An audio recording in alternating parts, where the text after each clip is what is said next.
LeBron James na udlot pa ang panibagong milestone na naman sana. Ganito kagaling si Jared Vanderbilt, pinahirapan na naman si James Harden. At Dalton Knecht nagpakitang gilas ulit. Nakuha na nga ng Lakers ang number 2 seed sa Western Conference standing. Pagkatapos nilang muling talunin itong Los Angeles Clippers kanina sa score na 108-102. Nanguna na naman itong si Luka Doncic para dito sa Lakers na nagtala ng 29 points, 9 assists, 6 rebounds at meron pang 2 steals. Sinundan naman siya ni LeBron James na meron namang 17 points, 9 assists, 5 rebounds, 2 steals at isang signature chase down block niya dito kay Chris Dunn. Napakadelikado nga ng block na ito ni LeBron James dahil hindi maganda ang pagkakabagsak niya. Kita nga sa video na napa-split pa itong si LBJ sa kanyang pagbagsak pagkatapos nga nitong block na ito. Mabuti na nga lang at hindi naman na-injured itong si LeBron James. Napakaganda rin ang naiambag sa laro itong Lakers rookie na si Dalton Knecht. Tila muli na ngang bumabalik ang kanyang kumpiyansa. Muli kasing nagliyap itong 3-point shooting ni DK.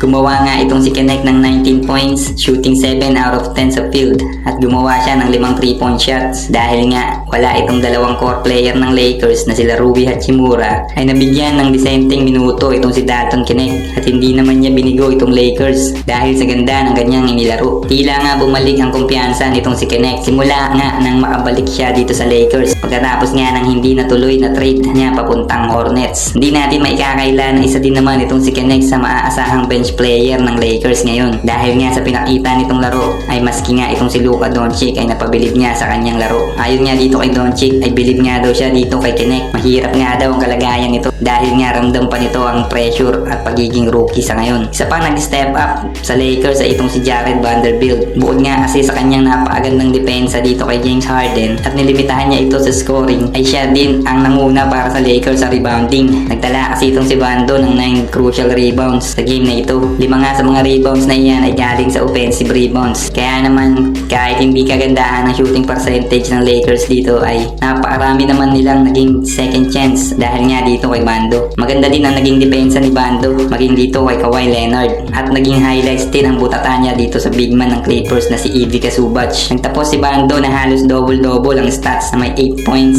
9 rebounds at 2 block shots. Si Luka Doncic naman ay naging aggressive nga dito sa larong ito at halos buong game nga niyang tinatrash talk itong Clippers lalo na itong si James Harden. Kita pa nga sa video na ito na pagkatapos ng isang end one play nitong si Luka ay sinigawan niya pa itong si James Harden na you can F guard me nga daw. At dahil nga sa pagkapanalong ito ng Lakers ay nakuha na nga nila ang second spot sa West standing na ikinagulat naman itong si Luka Doncic. Sa post game interview kasi ay natanong itong si Luka kung ano nga daw ang kanilang pakiramdam ngayong nasa number 2 seed na sila ng West. Nagulat si Luka at sinabing hindi niya daw ito alam dahil hindi nga daw siya updated sa standings. Mas importante nga daw kasi sa kanila ang patuloy lang na manalo sa mga laro. Ganun pa man ay masaya naman daw siya sa kalagayan ngayon ng kanilang kupunan. Nakuha nga kasi nitong Lakers ang second spot matapos ding matalo itong Denver Nuggets sa laban nila kontra naman dito sa defending champion na Boston Celtics sa score na 110-103. Ang Nuggets ngayon ay bumagsak sa number 3 spot na may record na 39 wins at 22 losses habang itong Lakers naman ay nasa number 2 naman ng standing na may record na 38 wins at 21 losses. Nakuha din ngayon ng Lakers ang kanilang 6 winning streak. Maraming salamat sa panonood. Huwag niyo sanang kalimutang i-like ang video na ito at mag-follow na rin para sa iba pang basketball updates. Salamat sa suporta.